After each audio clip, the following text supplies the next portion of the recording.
सगळीकडे सर माहीत नाही, पण सिन्नरमध्ये ना आजकाल खूप कडाक्याची थंडी पडायला लागलेली आहे. सकाळी कसंबसं मिस्टरांना टिफिन वगैरे करून दिला. थंड पाण्यामध्ये हात घालून भांडे स्वच्छ करण्याची अजिबात इच्छा होत नव्हती. पण हाउसवाईफ म्हटल्यानंतर, हाउसमेकर म्हटल्यानंतर आपल्याला आहे ना अजिबात काम चुकत नाही. म्हटलं ठीक आहे, आता सुरुवात करायचीच आहे, तर मस्त गरम-गरम कडक अद्रकचा चहा होऊन जावा, म्हणून सर्वात आधी गरम-गरम चहा ठेवला आणि जोपर्यंत चहा होत आहे तोपर्यंत खूप सारं करेज करून आहे ना, मी हे माझी जी भांडी होती ना, ती आवरून घेतलेली होती. खूप जास्त नव्हती, पण थोडीशी होती, जी काही सकाळच्या स्वयंपाकाची उरलेली होती तेवढीच. पण तेही करायचा आज खूप जास्त कंटाळा होता, कारण की पाणी खूप गार झालेलं होतं आणि गार पाण्यामध्ये ना हात घातल्यानंतर माझे हात खूप जास्त खराब होतात. थोडक्यात सांगायचं तर सॉफ्टनेस अजिबात राहत नाही. इतके खरवड हात होतात, की स्वतःलाच असं वाटतं, की कोणीतरी तोंडाला घासणी लावली की काय, इतके खरवड हात होतात. मॉइश्चरायझर वगैरे लावलं तर तितक्यापुरतं तितकं सॉफ्टनेस राहतो. पण कितीही काही म्हटलं तर ते काही एवढं टिकत नाही आणि परिणामी जे हात खरवड व्हायचे ते होऊनच जातात. तर हिवाळ्यामध्ये तुम्ही तुमचे हात सॉफ्ट ठेवण्यासाठी काय उपाय वगैरे करतात ना, मला नक्कीच कमेंटमध्ये सांगा. हिवाळ्यामध्ये माझे हात खूप जास्त ड्राय आणि खूप जास्त खरवड होतात. परिणामी ना कधी-कधी त्यामधनं आहे ना, म्हणजे असे शिळा भरल्यानंतर आपल्याला कसा त्रास होतो, सेम तसा त्राससुद्धा व्हायला कमी करत नाही. इतकं इरिटेटिंग होतं.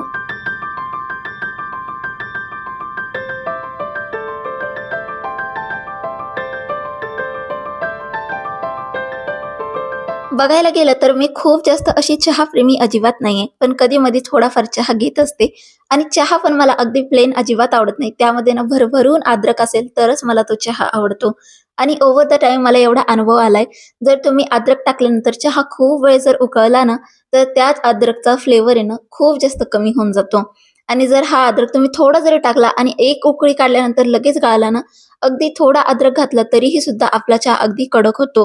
म्हणजे थोडक्यात सांगायचं, अद्रक टाकल्यानंतर आपल्याला चहा खूप जास्त अजिबात उकळायचा नाहीये. कारण की त्यामधले जे काही फ्लेवर आहे तो पूर्ण व्हॅनिश होऊन जातो. असं मला ओव्हर द टाईम लक्षात आलंय.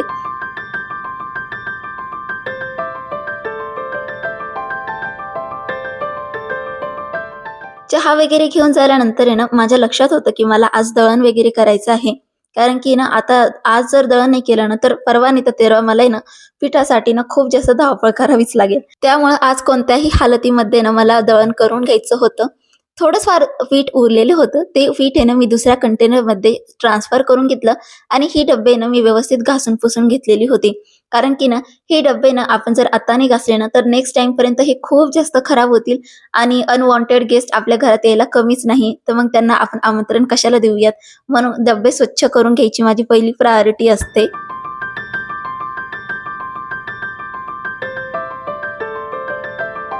मी ना एका लास्ट व्लॉगमध्ये तुम्हाला शेअर सुद्धा केलं की मी दळण द्यायचं असेल ना, तर सिंगल एक डबा कधीच दळायला देत नाही. त्यासोबत एक्स्ट्राचे 2 डबे असतातच. मग ते डाळीचे असो किंवा बाजरीचे, ज्वारीचे असे ते कंपल्सरी असतातच. तर यावेळेस आहे ना गव्हाच्या पिठासोबत मी इथे आहे ना बाजरीचं पीठ आणि सोबतच आहे ना जो काही हुरडा असतो ना ज्वारीचा, तो सुद्धा दळायला देणार आहे. आणि काय होतं माहिती का, असे एकखट्टी दळणं जर आपण आणून ठेवले ना, तर आपल्याला लक्षात राहतं हे पीठ संपलंय म्हणजे दुसरा डब्बा आपण चालू केला, की आपल्या लक्षात राहतं, की आपल्याला दळण करायची आता गरज पडणार आहे. आणि यामुळे काय होतं माहिती का, मला कधीच आहे ना अशी धावपळ करावी लागत नाही. माझं बाजरीचं पीठ संपलं, मला माहिती आहे. गव्हाचं पीठ आहे ते वापरायचं. ते अर्धं होईपर्यंत माझ्या लक्षात राहतं, की आपल्याला पीठ करून घ्यायचंय म्हणून. तर अशा प्रकारे ना मी माझी धावपळ आहे ना ती मॅनेज करत असते पिठांबाबतची.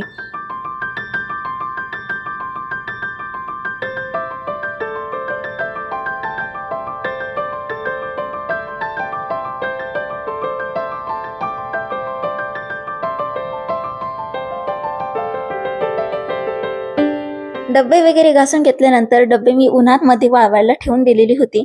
दळण वगैरे काही करायचं नव्हतं. म्हटलं शिल्लक टाईम आहे, तर मग तो टाईम आहे ना मी या माझ्या झाडांमध्ये थोडंसं इन्व्हेस्ट केला. म्हणजे 8 दिवस झालेले होते, मी यांच्याकडे काही लक्ष दिलेलं नव्हतं. तसंही हिवाळा सुरू झाल्यानंतर आपल्याला झाडांकडे असं विशेष काही लक्ष देण्याची काही गरज पडत नाही, आय थिंक सो. कारण की त्यांच्यामध्ये ना भरपूर मॉइश्चर राहतं. पाणी घालायचंही ठरलं ना, तर कमीत कमी ना 4-5 दिवसानंतरच घालावं लागतं. आता तुम्ही बघू शकतात माझ्याकडे एकही झाड नव्हतं पहिले आणि आज बघू शकतात माझ्याकडे किती सारे कटिंग्स झालेले आहेत. इकडून-तिकडून आता मीही प्लांट लव्हर झाले आहे बरं का. मी सुद्धा आहे ना काय-काय कुटाणे केले तुम्हाला सांगते सुद्धा. तर सुरुवातीला आहे ना माझ्याकडे फक्त मनी प्लांट होते.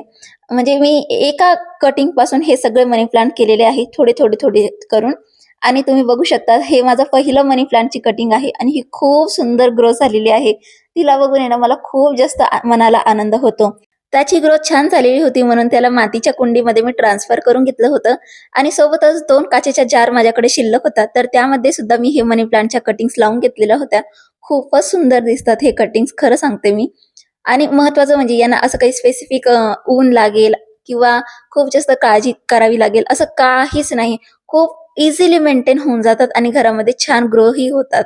आणि हे झाड बघा, हे झाड तुम्हाला अक्षरशः खरं सांगते मी पेट्रोल पंपावरून आहे ना चोरून आणलेलं आहे. म्हणजे झालतं काय आणि हा जो झाड आहे ना, हा झाड आहे ना मी असंच हॉस्पिटलच्या समोरून येता-जाता मी बघायचे, तर त्याची मी थोडीशी कटिंग घेऊन आलेली आहे. कारण की हे दोन्ही जे झाड आहेत ना, ते प्रोपॅगेट होतात. मग त्यांना मी प्रोपॅगेट करेल म्हणून घरी घेऊन आलेले आहे. आणि हे जे माझ्याकडे मग आहे ना, हा रिसेंटली माझ्याकडून तुटलेला आहे. म्हणजे हटकून नाही केलं, पण पडला होता तर त्याची जी हँडल आहे ना, ते तुटलंय.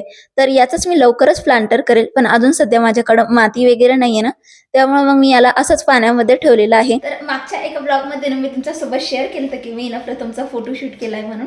आणि मी तुम्हाला हे पण शेअर केलं होतं, की मी त्याच्या प्रत्येक बर्थडेला आहे ना, एक फ्रेम बनवत असते. फर्स्ट बर्थडेची पण बनवली होती आणि सेकंड बर्थडेची पण बनवायला टाकली म्हणून. तर आज मी तुम्हाला ते दाखवते. मी आजच बनवून आणली आहे. म्हणजे काल बनवून आणली होती. पण आजच्या ब्लॉगमध्ये मी तुम्हाला शेअर करते. तर ही अशी काही ती फ्रेम मी बनवून आणलेली आहे. आय होप तुम्हाला दिसत असेल. तर अशी काही ही फ्रेम आहे आणि हा सेकंड बर्थडेचा आहे त्याचा. म्हणजे तो 2 वर्षाचा झाला ना त्यावेळेस हे मी बनवून आणलेली होती. आणि तुम्हाला सांगते फर्स्ट बर्थडेच्या वेळेस पण मी एक फ्रेम बनवून आणलेली होती. तर हा जो फोटो आहे ना हा त्याचा फर्स्ट बर्थडेचा आहे. म्हणजे तो म्हणजे कंप्लीट 1 वर्षाचा झाला त्यावेळेस मी हा फोटो क्लिक करून आणला होता आणि त्याला मी असा फ्रेममध्ये करून घेतलेला आहे. आय होप तुम्हाला दिसतंय. आणि त्याच्यानंतर मग तो 2 वर्षाचा झाला त्यावेळेस पण मी त्याचा फोटोशूट केला आणि त्यावेळेस मी ही फ्रेम बनवून आणली होती. म्हणजे असा त्याचा काही फोटोशूट केलेला होता. ही पण फ्रेम खूप सुंदर आहे आणि महत्त्वाचं म्हणजे ना मला ह्या फ्रेमपेक्षा ना ती फ्रेम खूप जास्त आवडली. कारण की याला अशी ही सिल्वर कलरची म्हणजे गोल्ड कलरची अशी ही प्लेटिंग आहे ना, ही मला एवढी आवडली नाही पण ती खूप जास्त दिसते. एकदम क्लासी वाटते. ही त्याच्या कम्पेअरमध्ये एवढी छान वाटत नाही पण ठीक आहे, काम चालू आहे. पण ही फ्रेम माझी खूप फेवरेट आहे. म्हणजे खूप जास्त काही फॅन्सी डेकोरेशन वगैरे नाही याला, पण छान आहे. तर असा काही मी माझ्या मुलाचं आहे ना 2 बर्थडे अजून प्रिझर्व करून ठेवलेले आहे. म्हणजे तो लहान होता त्यावेळेस असा दिसायचा आणि त्याच्यानंतर तो असा दिसायचा. हे मला मग ठीक आहे, जोपर्यंत तो ॲक्सेप्ट करतोय की फोटो काढून देईल, त्याला असं क्रिंज वाटत नाही तोपर्यंत तर मग मी त्याचा असाच फोटोशूट कंटिन्यू ठेवेल. तर कशी वाटली तुम्हाला? तर ही फ्रेम कशी वाटली तुम्हाला मला कमेंटमध्ये नक्कीच सांगा. आणि याची प्राइस आहे ना 600 रुपये गेलेली आहे फक्त फ्रेमची. आणि फोटो वगैरे काढण्यासाठी मला वेगळे 300 रुपये चार्ज करावे लागले आहे. म्हणजे टोटल गेलं तर मला हे पूर्ण फोटोशूट 900 रुपये किंवा 1000 रुपयापर्यंत मॅक्सिमम गेलेला आहे. आणि ह्या ज्या दोन्ही काही फ्रेम आहेत ना त्या साईजनी अगदी सेम आहे. म्हणजे मी थोडंसं कॉम्प्रोमाइज केलेलं नाही आहे. डायरेक्ट तुम्हाला दिसत असेल या दोन्ही फ्रेम आहेत पण या एक्झॅक्ट साईज म्हणजे साईज एकदम सेम आहे यांचा. आणि ठीक आहे, कारण की आता एकच लावलंय आपण तर मग त्याच साईजने मी फ्रेम बनवायचा डिसाईड केलेला आहे. आणि दुसरं महत्त्वाचं म्हणजे काय माहिती का, छोट्या फ्रेममध्ये ना तो म्हणजे मला नव्हतं वाटत की एवढं छोट्या फ्रेममध्ये त्यानं बसावं म्हणून. म्हणजे मला ते बघायला आवडत नव्हतं म्हणून मी अशा छोट्याशा म्हणजे थोड्याशा मोठ्या अशा फ्रेम या बनवून आणलेल्या आहेत. मागच्या 2-3 ब्लॉगमध्ये तुम्ही ऑब्झर्व केलं असेल की मी ना लायटर ऐवजी ना जे काही काडकपिटी असते ना त्याचा वापर करायचे. म्हणजे माझं जे लायटर होतं ना ते खराब झालेलं होतं आणि माझीच बॉक्स जर वापरायचं म्हटलं ना तर प्रथमच्या हाती जर लागली तर गेलंच आणि वापरायचं म्हटलं तर थोडंसं कन्व्हिनियंट वाटायचं नाही. म्हणून आहे ना मी अशा प्रकारचे जे लायटर आहे यामध्ये इन्व्हेस्ट केलेलं आहे. अगदी 100 रुपयामध्ये हे मला मिळालेलं आहे आणि इलेक्ट्रिक आहे. आणि महत्त्वाचं म्हणजे आपल्याला आहे ना घरामध्ये अजिबात माचीसची गरज पडणार नाही. अगदी दिवा सुद्धा आपल्याला याच्यानेच लावता येईल इतका छान हा लायटर आहे. तुम्हाला मी याचा डेमो सुद्धा दाखवते. तर बघू शकतात खूप इझिली हे छान असं आपलं लायटर सारखं काम करतं. मला तर पर्सनली हे लायटर खूप जास्त आवडलं. तुम्ही जर हा लायटर घेण्याच्या विचारात असेल ना तर नक्कीच घेऊ शकतात. खूपच छान आणि कन्व्हिनियंट याचा यूज आहे. यासोबत आहे ना एक USB केबल सुद्धा येतं, त्याच्याने आपण हे लायटर चार्ज सुद्धा करू शकतो.